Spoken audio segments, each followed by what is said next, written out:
Assalamualaikum saudara mutua, kembali lagi di channel Detektif Aceh. Kali ini kita akan bahas tentang Gua 7 yang konon katanya bisa tembus ke Mekah. Jangan lupa sukai video ini, komen, dan berlangganan channel ini. Mari kita bangun channel ini agar Aceh lebih dikenal di mata dunia. Banyak tempat wisata di Nusantara yang lekat dengan mitos atau kepercayaan tertentu, seperti salah satunya Gua 7 atau Gua 7 yang fenomenal ini. Gua yang satu ini memang cukup fenomenal dan menarik perhatian para traveler lantaran kisah unik di baliknya. Gua 7 diyakini oleh masyarakat setempat bisa tembus ke Mekah. Gua ini tepatnya terletak di Jalan Banda Aceh Medan, kilometer 100, Desa Laweng, Kecamatan Muara Tiga, Kabupaten Pidi, Aceh. Kepercayaan bahwa gua ini bisa tembus sampai ke Mekah telah berkembang secara turun-temurun di masyarakat setempat.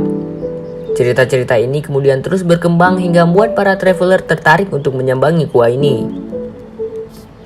Terdapat 7 pintu utama di beberapa sisi untuk memasuki gua yang dianggap sebagai peninggalan sejarah oleh masyarakat Laweng ini. Gua 7 dikelilingi pegunungan bebatuan. Tempat ini menyuguhkan panorama yang menawan, terlebih ketika para pengunjung berada di puncak gua. Mereka dapat melepaskan pandangan langsung ke pesisir pantai Laut Selatan. Sementara di dalam gua, ada pemandangan tak kalah menarik. Susunan bebatuan eksotis siap membuat pengunjung terperangah. Namun, di balik segala kecantikannya, Gua 7 penuh dengan misteri. Kabarnya, di dalam gua terdapat sebuah batu besar yang tergantung tanpa ada penahan. Keberadaan batu anti gravitasi ini kemudian membuat banyak orang penasaran, ingin datang langsung untuk menyaksikan fenomena langka itu.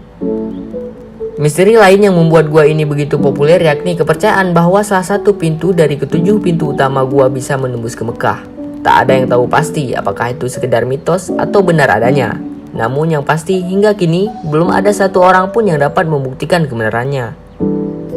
Pintu-pintu utama di Gua 7 berdiameter sekitar 0,6 meter dan lebar 15 meter. Tapi belum diketahui secara pasti panjang masing-masing terowongan dalam pintu tersebut.